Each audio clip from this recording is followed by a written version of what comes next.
Hello everyone, I'm very glad that you're joining this story. Subscribe, like and comment. Enjoy the story, smile more often. You ever walk into a room and feel like you're already guilty of something, like the moment you cross the threshold, people have already made up their minds about you, and no matter what you say or do, you are already screwed? Yeah, that was me this Thanksgiving, standing on the cracked porch of my mother's house with a bottle of cheap Merlot sweating in my hand and a tight, polite smile plastered on my face like a damned clown at a kid's birthday party. The front door creaked open before I could even knock, and there stood my mom, Debbie, all 5 feet of her wrapped in a too bright orange sweater that screamed festive, with the subtlety of a gunshot. Her arms flung around me, pulling me into a cloud of Chanel No. 5 and some new essential oil phase she was going through, murmuring, "Oh, Ethan, it's so good you made it, honey. We weren't sure you would this year." I forced a laugh, because what the hell else do you do when you know full well that behind her back, there were already bets being made on whether I'd show or not. I stepped inside, the warm stale air heavy with turkey, cinnamon, and something vaguely resembling wet dog, and the moment I did, I could feel the temperature drop about 20 degrees in the room, not because of the weather, but because of the looks thrown my way. There was Cousin Brooke, curled on the floral couch like some Instagram influencer who never made it past 100 followers, wearing a smirk that could cut glass. Her brother, Jason, was half-slouched in the recliner, his thumbs glued to his phone, pretending none of this existed. And in the kitchen, where all battles of power were silently fought, I spotted Aunt Linda barking orders at my mom, rearranging casserole dishes like they were pieces on a damn chessboard. You could almost hear the silent, collective thought, "Oh look, the prodigal ghost decided to haunt us with his presence." I moved toward the coat rack, feeling every pair of eyes trail me, and hung up my jacket with more care than necessary, just so I had an excuse not to meet their stares head-on. Growing up, I was always the weird one, the kid who preferred books about computers and space over football and deer hunting trips. The one who got straight A's, but somehow still managed to disappoint everyone because I couldn't throw a spiral or gut a fish without gagging. My dad used to joke, before he bailed when I was 13, that I was a Martian left on the wrong damn planet. Aunt Linda had picked up that torch with glee, branding me the family's walking, talking cautionary tale about what happens when a boy isn't man enough. I was halfway into pouring myself a drink from the punch bowl, which I suspected had a hell of a lot more vodka than cranberry juice, when Brooke's voice cut through the brittle small talk like a chainsaw. Well, if it isn't Mr. Big Shot, she purred, her lips curling in a way that made it clear she didn't think I was anything of the sort. "Hope you cleared your busy calendar to grace us mere mortals." A few chuckles floated from the corners of the room, low and nasty. I smiled, tight and sharp, and lifted my plastic cup in a mock toast, because the only thing worse than fighting back was letting them see it got to me. The turkey wasn't even on the table yet, and already I could feel the storm clouds gathering over the house, thick and heavy with years of unspoken resentment and thinly veiled hostility. Jason, to his credit, looked uncomfortable but stayed buried in his phone, wisely choosing the coward's route. Aunt Linda barked something about mashed potatoes from the kitchen, and Mom hustled past me with a mumbled apology, like maybe if she moved fast enough, she could outrun the shitstorm brewing in the living room. I settled into the farthest corner I could find, sipping the punch and letting my eyes roam over the ugly family portraits on the walls, all of them framed moments of fake smiles and holiday sweaters, trying desperately to look like something Hallmark would put on a mug. If you stared long enough, you could almost see the cracks running through the pictures, hairline fractures where love should have been, but wasn't. Someone bumped into me, Jason, probably, and mumbled an apology without looking up. I nodded, not really at him, but at the universe that seemed hell-bent on making sure that no matter how many zeros were in my bank account now, I'd still be the same pathetic kid in their eyes, the one who didn't make the team, the one who couldn't take a joke, the one who was always too sensitive when he didn't laugh along as they tore him apart piece by piece. I thought about leaving, hell, I really did, just slipping back into my car, driving 2 hours back to my quiet, sterile condo where nobody expected anything from me except a Wi-Fi signal.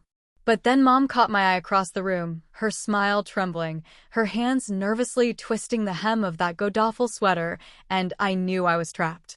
I wasn't staying for them. I was staying for her. The woman who called every Sunday like clockwork, even when I forgot to call back. The woman who kept my third-grade spelling bee trophy on her mantle like it was a damn Olympic medal. The woman who, for better or worse, still believed I could come home again, even if home felt like enemy territory now. The sound of the oven timer dinged, sharp and shrill, and Mom called everyone to the table with forced cheer, like a ringmaster about to unleash the lions on a clueless trapeze artist.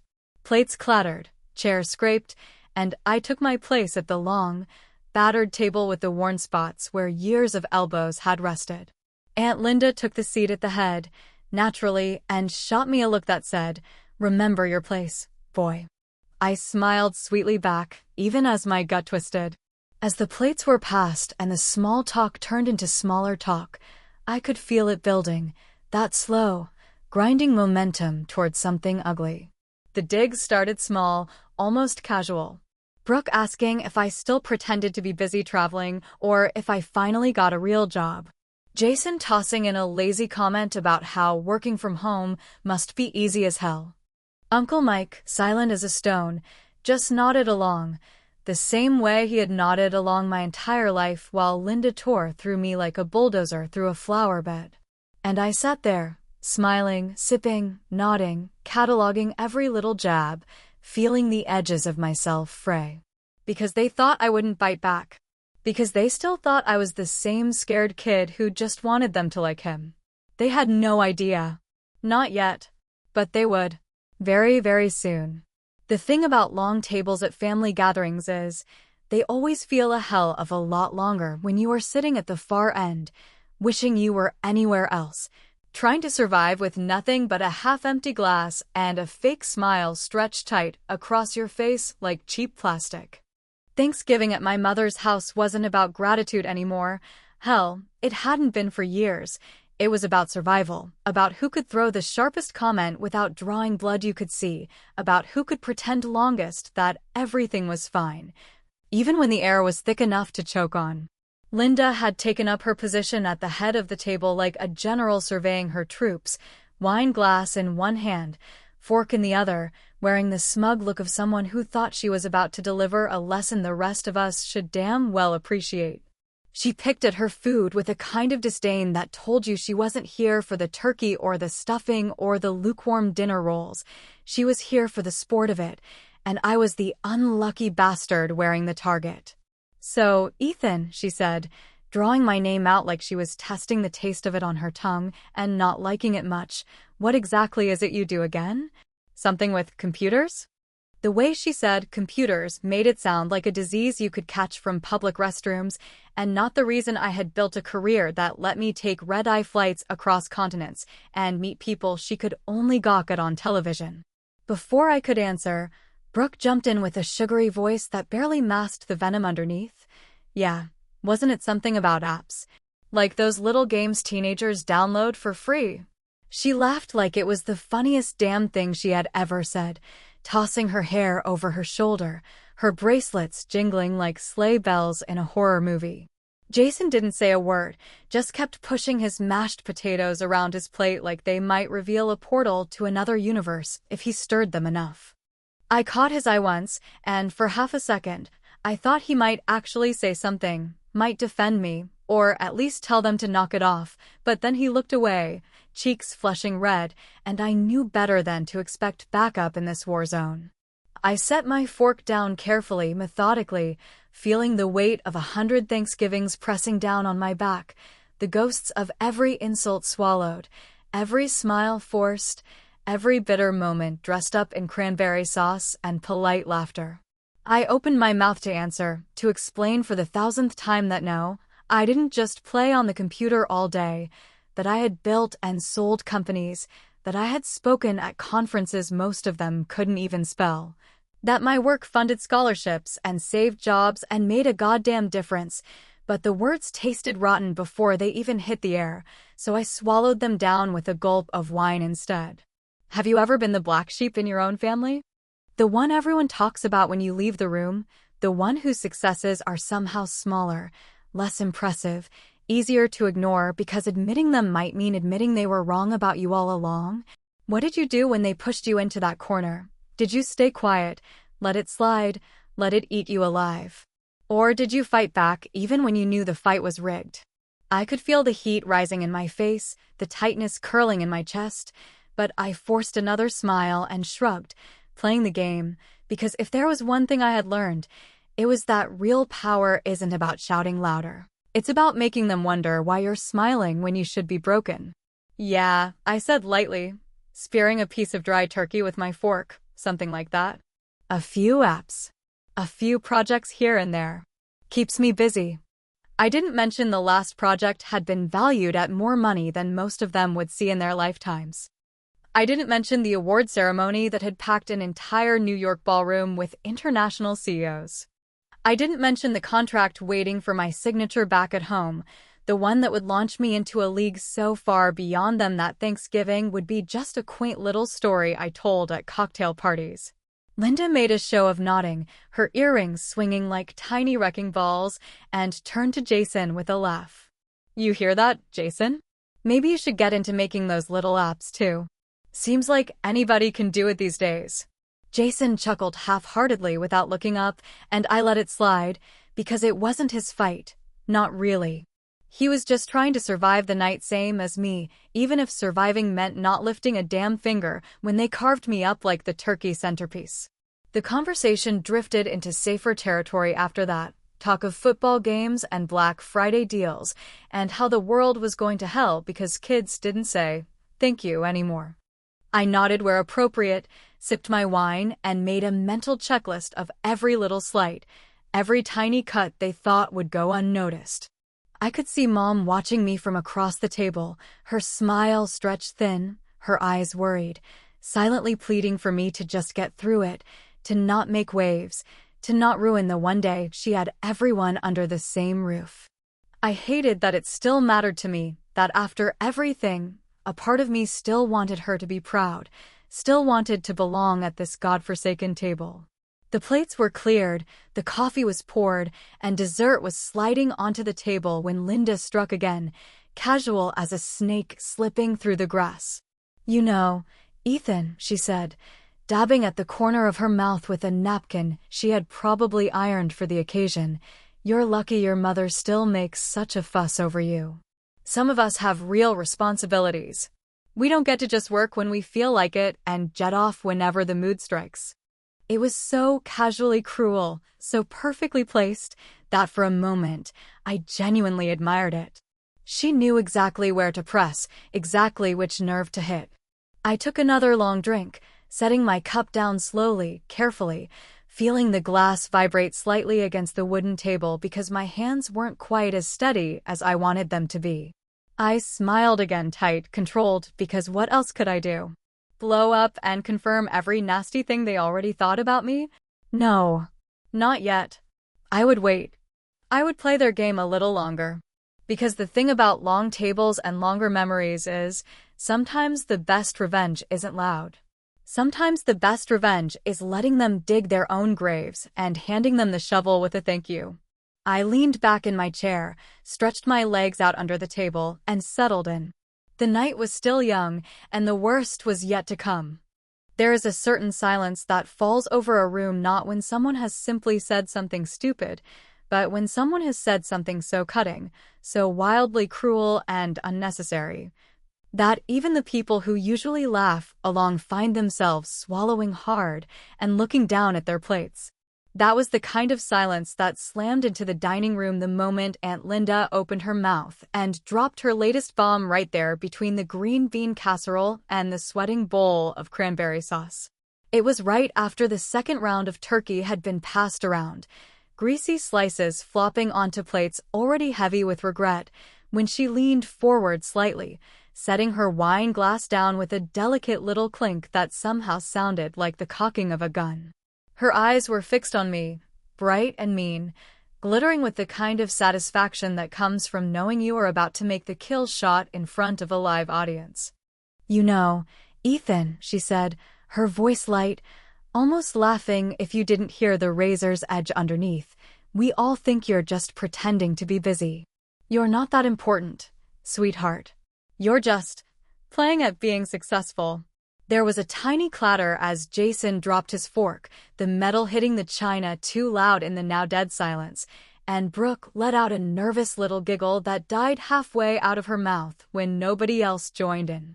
My mother, God bless her, made a strangled sound deep in her throat and stared down at her lap like she might find the right words hidden there somewhere, while Uncle Mike just sat frozen, his face a carefully blank mask that told me all I needed to know about how he felt. For a few seconds, all I could hear was the hum of the ancient refrigerator kicking on in the kitchen and the faint squeak of the ceiling fan struggling against years of dust and neglect. I stared at Linda, really stared at her, feeling something inside me go cold and sharp and merciless in a way I hadn't allowed myself to feel in years. It wasn't that she had said something new, hell, she'd been making jabs like that since I was old enough to win a spelling bee and not a soccer trophy, but it was the way she said it. The casual cruelty of someone who truly believed they were just telling it like it is, the absolute certainty that she would be backed up by every other person at that table. I could have said a lot of things right then. I could have listed my accomplishments, rattled off the awards, the bank account balance, the newspaper articles, the clients who flew me first class just for a 1-hour meeting.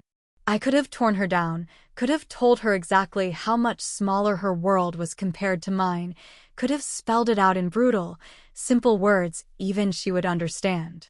But I didn't. Instead, I smiled.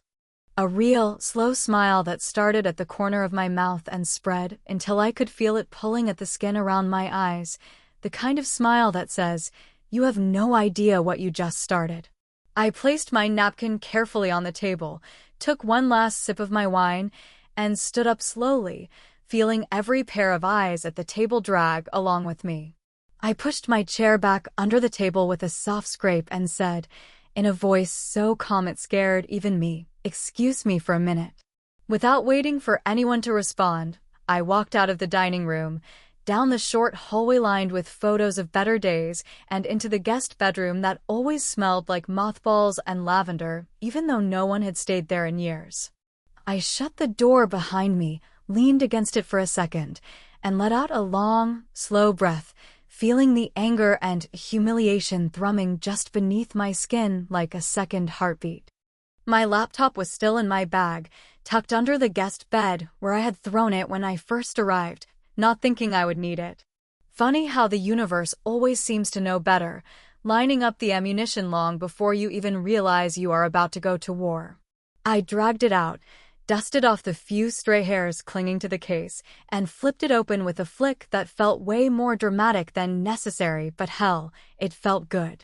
The screen lit up, cold and familiar, and my fingers flew over the keyboard, finding the folder I kept tucked away like a loaded gun under a mattress. There it was, the video. Crisp, high-definition footage of me standing on stage at the Global Tech Awards in San Francisco 2 months earlier. Me in a tailored suit, under the blinding lights, shaking hands with a man whose company had changed the world 3 times over.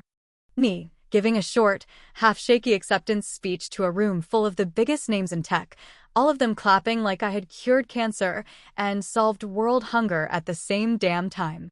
I stared at it for a second, my reflection ghosting in the dark glass of the screen, and I felt a strange, unexpected calm settle over me. Not gloating, not rage. Just a cool certainty that sometimes you don't have to raise your voice or throw a punch to win the fight. Sometimes you just have to show them who you really are and let them live with the knowledge that they never even saw you coming.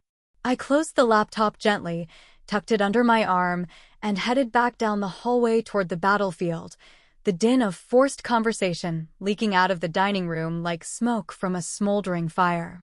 This wasn't going to be a fight. It wasn't even going to be a speech. It was going to be something a hell of a lot more satisfying. It was going to be a reckoning. The guest bedroom door clicked shut behind me with a dull finality, the kind that made the hair on the back of your neck stand up, like the room itself knew what was about to happen and was sealing itself off from the rest of the house, like some ancient instinct to protect itself from the storm that was brewing just beyond its thin wooden barrier.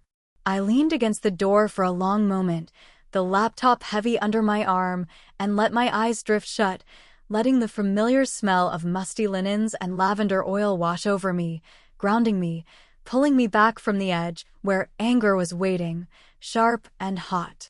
For a few minutes, I just stood there, breathing slow and steady, listening to the muffled sounds of laughter and clinking dishes leaking through the walls, the soundtrack of a family pretending nothing ugly had just happened. Pretending the grenade Linda lobbed into the middle of Thanksgiving dinner hadn't gone off and scattered the pieces of civility all over the damn carpet. I could almost picture them, huddled together, whispering about how sensitive I was, how I always took things too seriously, how I just couldn't take a joke, the same tired bullshit they had been telling themselves for years to avoid admitting the simple, ugly truth that maybe, just maybe, they were the problem, not me. I pushed off the door, my fingers tightening around the laptop, and crossed the room in 3 long strides, dropping to my knees beside the bed to retrieve the charger from where I had stuffed it earlier, thinking I wouldn't need it because I was just here for one night. Just here to make Mom happy, not to prove anything to anyone. God, how naive that sounded now, like a kid thinking he could outrun a wildfire by just tying his sneakers a little tighter. The laptop powered on with a soft mechanical whir, and the screen glowed to life, casting pale blue light across the room that made the old floral wallpaper look almost ghostly. I navigated to the video file with muscle memory alone, my mind 1,000 miles away, tumbling backward through time without my permission. Flashes of hospital rooms and missed birthdays and lonely hotel beds flickered behind my eyes, memories of every sacrifice I had made to build the life they dismissed with a careless sneer over pumpkin pie. The night spent hunched over a keyboard until my wrists screamed and my vision blurred. The relationships that withered on the vine because I was always somewhere else, chasing a dream they couldn't even see. The endless flights, the cold takeout meals eaten alone in strange cities, the dull ache in my chest that sometimes flared into full-blown panic when I realized I couldn't remember the last time I had taken a real day off. All of it, every damn moment, culminating in the night captured in that video, the night they would finally see, whether they liked it or not, what all that invisible work had built, what all that invisible pain had cost. I double-clicked the file, and the room filled with the distant, slightly tinny sound of applause, the image of me stepping onto the massive stage, blooming across the screen. I looked younger there, somehow, even though it had only been a few months ago, younger and yet harder around the edges, like someone who had been polished down to something gleaming and sharp through sheer force of will. The announcer's voice rolled out, warm and polished, listing accomplishments that even I had stopped bothering to tally a long time ago, because when you are busy surviving, counting your trophies feels a little like rearranging deck chairs on the Titanic. I watched myself shake hands with men whose names carried weight in boardrooms around the world, watched myself smile that tight, professional smile that hid the exhaustion and loneliness and sheer bloody stubbornness it had taken to get there. And then the camera panned to the audience, and there, in the front row, clapping harder than anyone else, his face lit up with something dangerously close to pride, was Uncle Mike. The same Uncle Mike who sat silent at the Thanksgiving table while his wife sliced me open with words she thought would never leave scars anyone could see. I felt something twist in my chest, sharp and unexpected, something dangerously close to grief, because for one stupid, foolish second, I had almost believed the applause meant I had made it, had arrived somewhere beyond the reach of people like Linda, had finally become bulletproof. But no amount of standing ovations or fancy dinners or 7-figure contracts could change the simple, brutal fact that you can't make people love you by becoming what they said you'd never be. They either see you or they don't. And if they don't, it doesn't matter if you climb every mountain they dared you to climb, they'll still say you never left the damn driveway. I blinked hard against the sting in my eyes, refusing to let the tears fall. Not here, not now, not when I needed every ounce of strength to do what came next. I closed the video player, wiped my hands on my jeans, and stood up, feeling a strange, electric sort of calm settle over me. This wasn't about proving them wrong anymore. It wasn't even about making them hurt the way they had made me hurt. It was about showing them, forcing them to see, even if only for a minute, the man I had become while they weren't looking, the man they had underestimated and dismissed and ridiculed without ever really knowing. They thought they could belittle me into silence, shame me into disappearing, laugh me into insignificance. They thought they could bury me under a pile of turkey and family photos and force laughter. They were wrong. I tucked the laptop under my arm, squared my shoulders, and walked back toward the dining room, each step measured and sure, feeling like I was carrying not just a machine, but a loaded weapon made of truth they would not be able to ignore, no matter how hard they tried. One way or another, by the time this night was over, they were going to see me. And they were going to remember. The moment I stepped back into the dining room, carrying my laptop like a bomb I fully intended to detonate, the conversation stumbled and dropped off a cliff, leaving a gaping silence hanging over the table that buzzed in my ears louder than any applause I had ever heard. Every head turned toward me as if pulled by some magnetic force, and for a second, nobody moved, nobody breathed, nobody dared even lift their forks, like they could feel it in the air too, the sharp metallic taste of something big about to happen. I said nothing. I didn't need to say anything. Instead, I crossed the room slowly, deliberately, and walked straight over to the clunky flat-screen TV mounted on the wall above the fireplace, a hand-me-down from my mother's old boyfriend that still had sticky buttons and a faint burn-in from a paused football game circa 2015. Without a word, I crouched down, found the HDMI port through muscle memory alone, and plugged the cable from my laptop into the back of the TV, the click of the connection loud as a gunshot in the stunned quiet. Out of the corner of my eye, I saw Brooke exchange a wide-eyed glance with Jason, saw Aunt Linda's mouth open and close like a dying fish, and saw Uncle Mike stiffen slightly, his hands tightening around his coffee cup. My mother reached out instinctively, as if to stop me, her fingers trembling just above the tablecloth, but she didn't say a word, and that silence was all the permission I needed. The screen flickered once, then twice, before resolving into the opening frame of the video, the image of a massive auditorium bathed in warm golden light. The logo of the Global Tech Awards shining proudly above a gleaming stage that looked 1,000 miles away from the sagging ceiling fan and threadbare rugs of this crumbling house. I picked up the remote, aimed it at the TV, and hit play with a slow, deliberate motion that felt like pulling the trigger on something years in the making. Music swelled from the tinny speakers, triumphant and rich, and the announcer's voice rolled out, polished and proud, introducing me with a string of titles and achievements that even I barely recognized as my own anymore. I stood there, arms crossed over my chest, watching the slow realization bloom across their faces like an oil spill, messy, black, and impossible to ignore. On screen, I appeared, stepping onto the stage in a sharp tailored suit that probably cost more than most of the cars in this family's driveways, looking taller somehow, stronger, like someone who had been through hell and come back swinging.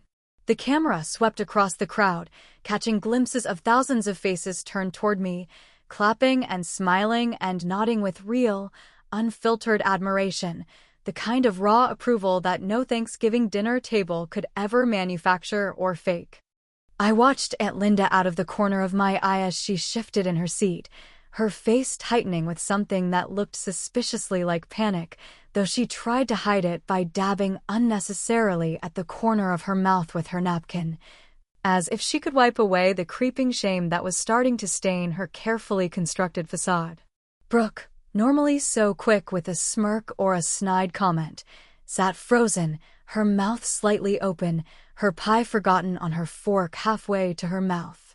The camera on the video zoomed in then, focusing not on me, but on the audience, panning slowly across the rows of VIP guests, CEOs, innovators, entrepreneurs, people who didn't just talk big, but changed the damn world when they moved. And there, clear as day in the front row, sat Uncle Mike, clapping like his hands might fall off, his face split in a grin so wide and genuine it made my chest ache just looking at it. For a long moment, nobody in the dining room spoke. Nobody dared. I could feel the weight of their stares shifting from the screen to me, could almost hear the frantic scrambling in their heads as they tried to reconcile the image in front of them with the man they thought they knew.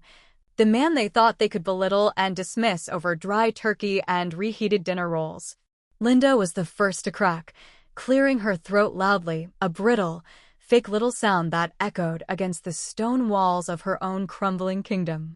"Well," she said, her voice high and strained, "I suppose everyone gets lucky once in a while." It was such a pathetic, flailing attempt to seize back control that it would have been funny if it hadn't been so damn sad.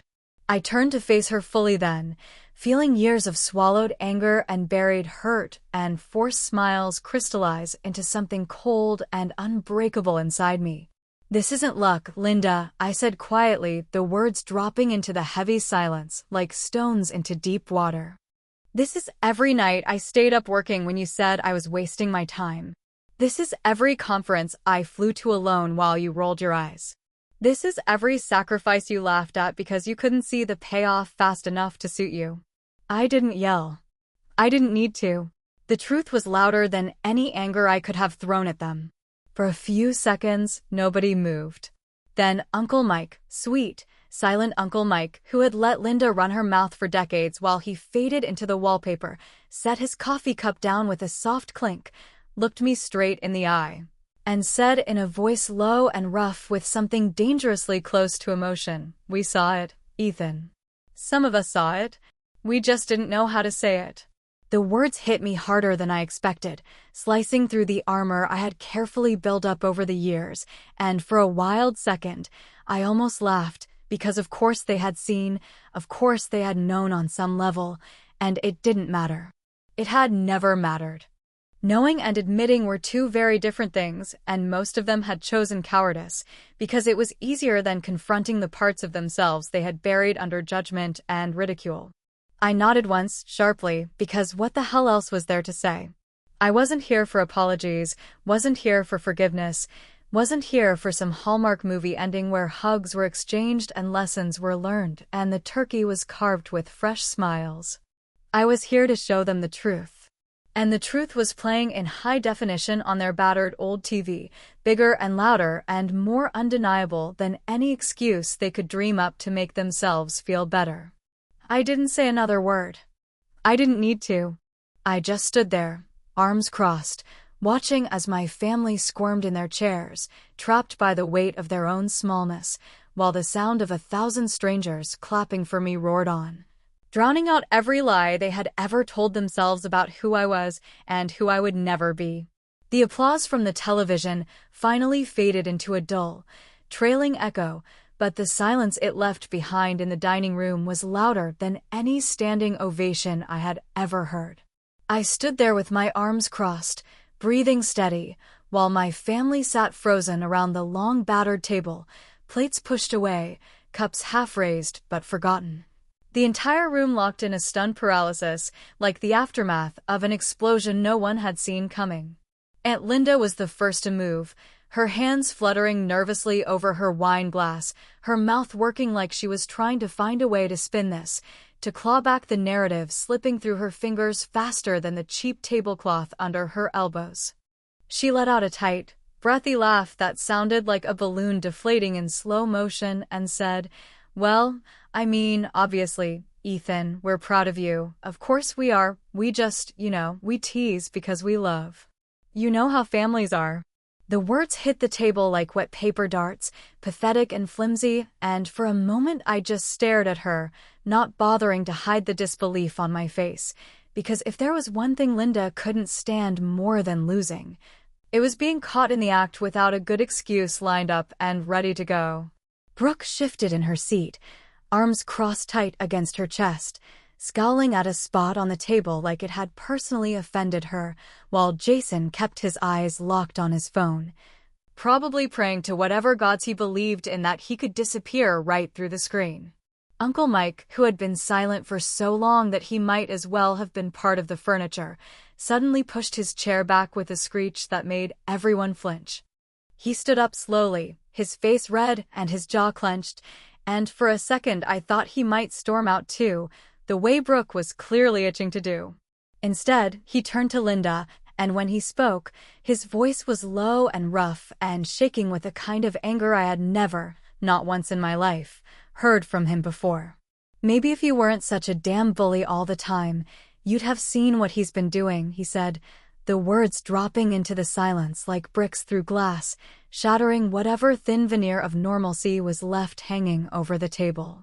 "Maybe if you spent half as much time supporting people as you do tearing them down, you wouldn't be so goddamn surprised when they pass you by." Linda recoiled like he had slapped her, her mouth opening and closing in silent protest. But for once, no words came out, no half-assed excuses or quick jabs to deflect the blow. The entire room seemed to shrink around her, the air growing tighter and heavier with every second she stayed silent. Every second the truth just hung there, raw and bleeding with nowhere to hide. Brooke let out a sharp, angry noise, somewhere between a scoff and a growl, and shoved back from the table, her chair skidding across the floor with a screech that set my teeth on edge. "This is bullshit," she snapped, grabbing her purse from the floor with a violent yank. "All of it? You think you're so much better than us now, Ethan? Just because you got some stupid trophy and a room full of rich assholes clapping for you?" I didn't answer. I didn't need to. Every word she spat out just confirmed exactly what I already knew, that it was never about whether or not I was successful, never about whether or not I had done something meaningful. It was about the fact that I had left, and they hadn't. I had built something outside of this broken little circle, and they hated me for it, hated me because it made all the excuses they told themselves a little harder to believe. Brooke stormed out of the dining room, her boots thudding against the warped hardwood floors, and a few seconds later, the front door slammed hard enough to rattle the cheap picture frames on the wall. Jason mumbled something that might have been an apology, or maybe just an excuse, and followed her, his head down, his hands jammed deep into his pockets like he could fold himself up small enough to disappear. And just like that, it was down to 4, me, Uncle Mike, Aunt Linda, and my mother, who sat there looking so tired, so small, that for a moment, a sharp spike of guilt stabbed through the armor I had so carefully built around myself. This wasn't what she wanted. She had wanted everyone smiling and eating and pretending, just for one night, that we were something close to normal. I took a slow breath, feeling the rage and triumph and sadness swirling together in a sick, heavy knot in my gut, and forced my face to stay calm, to stay neutral, even though inside I felt like I had just run headfirst through a brick wall. I had won, if you could call this mess winning. I had proved my point in spectacular, high-definition clarity. And yet, standing there, surrounded by the ruins of what little family peace we had left, all I felt was wrecked. Linda pushed her chair back slowly, rising with a kind of stiff dignity that would have been almost laughable if it weren't so damn sad.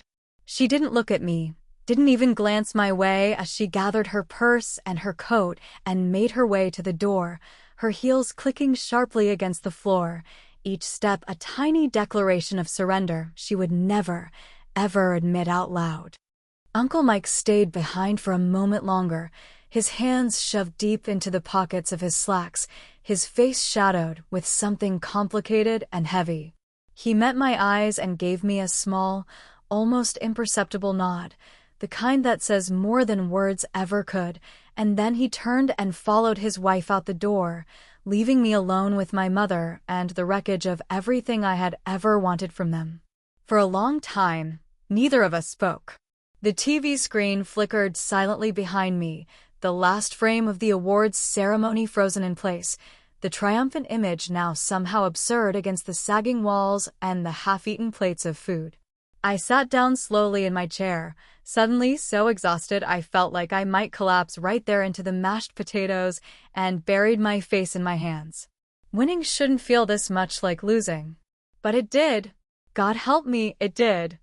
The night had thickened into something almost physical by the time I finally slipped out the front door, the cold air slapping me awake better than any cup of coffee ever could. The dark pressing in from all sides like a living thing determined to squeeze the last bit of heat from my body. I didn't bother saying goodbye. Hell, there wasn't anyone left to say it to anyway. Just my mother standing in the kitchen doorway, her face shadowed and sagging, her hand half raised as if she couldn't decide whether to wave or stop me, and in the end, she did neither. My footsteps crunched across the frosted grass as I made my way to the car, the laptop tucked under my arm like a trophy I no longer wanted, its weight a constant, bitter reminder of the battle I had won but somehow still lost. The old Toyota coughed to life on the third try, the engine rattling and shaking like it was as reluctant to leave as part of me still was, and for a long moment I just sat there with my forehead resting against the steering wheel, breathing in the scent of cold vinyl and defeat. When I finally pulled away from the curb, the house disappeared into the darkness behind me without a single light flickering in farewell, just another broken place swallowed up by a broken night, and for the first few miles I didn't even turn on the radio. Letting the silence fill the car, letting it seep into my bones. The highway stretched out ahead of me, two thin lines of cracked asphalt disappearing into the endless black, and I drove without thinking, my hands loose on the wheel, my mind spinning in slow, exhausted circles. Was this the win I had been chasing all these years? Was this sad, hollow echo of triumph really what I had pictured all those nights I stayed up working until dawn, grinding myself down into a ghost just to climb a ladder no one else thought even existed? I had dreamed about this moment. God help me, I had pictured it in every lonely hotel room and on every miserable flight back from another pointless conference. The day they would all see, the day they would finally understand. The day they would have no choice but to admit I had become something bigger than their small-town expectations. And now that the day had come, all I felt was tired. There was no satisfaction waiting for me on the other side of their humiliation, no deep, soul-affirming moment where I felt healed or whole or finally at peace with the boy I used to be. All there was, as the dark trees flickered past my windows like silent judges, was a deep, yawning emptiness that no amount of applause could ever hope to fill. I thought about Uncle Mike, standing up for me when it no longer mattered, about the way his voice had cracked when he finally called Linda out for what she was.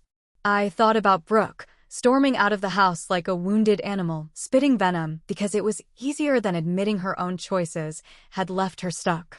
I thought about my mother, twisting her hands and forcing a brittle smile because she wanted so badly for all of us to be okay, even when we were so clearly not.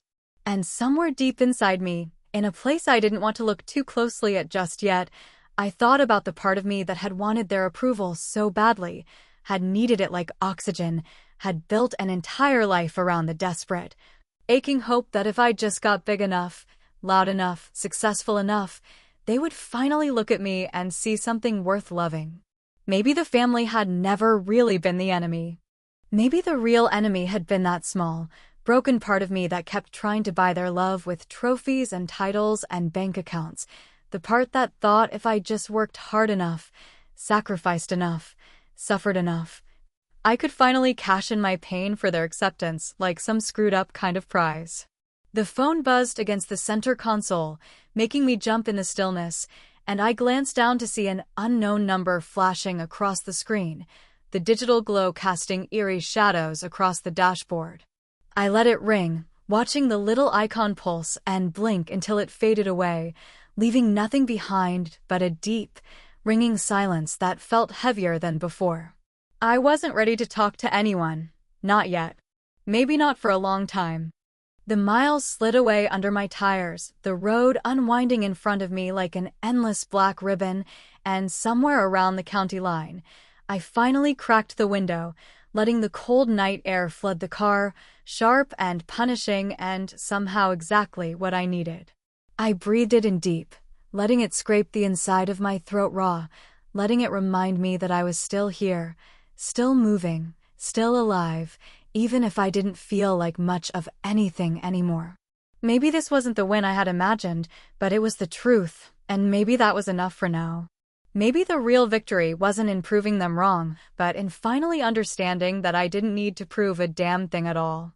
I gripped the steering wheel a little tighter, the wind tearing through the open window, the stars hidden somewhere above the thick blanket of clouds, and I drove on into the night, leaving behind the broken pieces of old battles I no longer wanted to fight. For the first time in a long time, I wasn't running toward anything, wasn't chasing some invisible prize or dangling carrot. I was just driving, free and uncertain and painfully, beautifully alone. The clock on the microwave blinked 3 minutes past midnight in the darkened kitchen, its soft green glow casting a weird, ghostly light across the chipped countertops and the pile of dishes left abandoned in the sink like soldiers who had surrendered without a fight. I sat there at the old oak table, a leftover turkey sandwich sagging in one hand, the weight of the night pressing down on me so hard it felt like I might splinter into pieces if I tried to move too fast or breathe too deep. The bread was stale, the turkey dry, and the smear of mustard tasted like regret, but I ate anyway, chewing mechanically, not because I was hungry, but because my body needed something to do. Something to anchor it to the present moment while my mind floated somewhere high above, looking down on the wreckage of the evening like a pilot surveying the smoldering remains of a battlefield.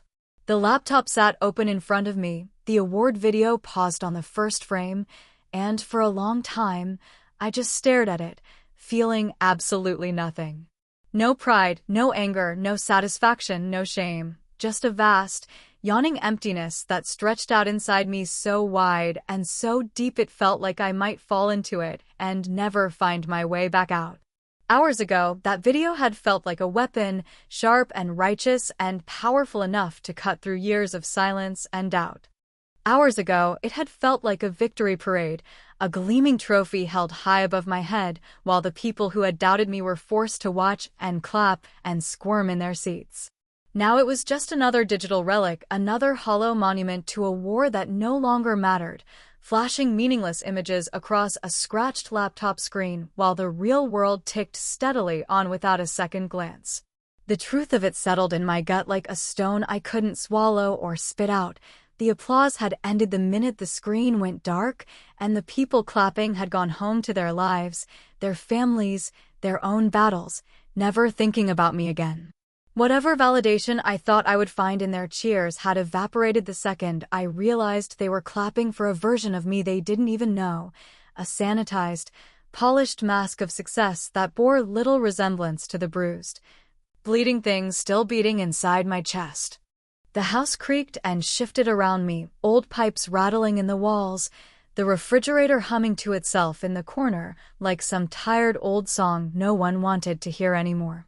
Outside, the wind howled against the cracked window panes, rattling them in their frames, as if trying to claw its way inside and drag me out into the darkness, where all the unanswered questions and unfinished conversations waited like wolves just beyond the tree line.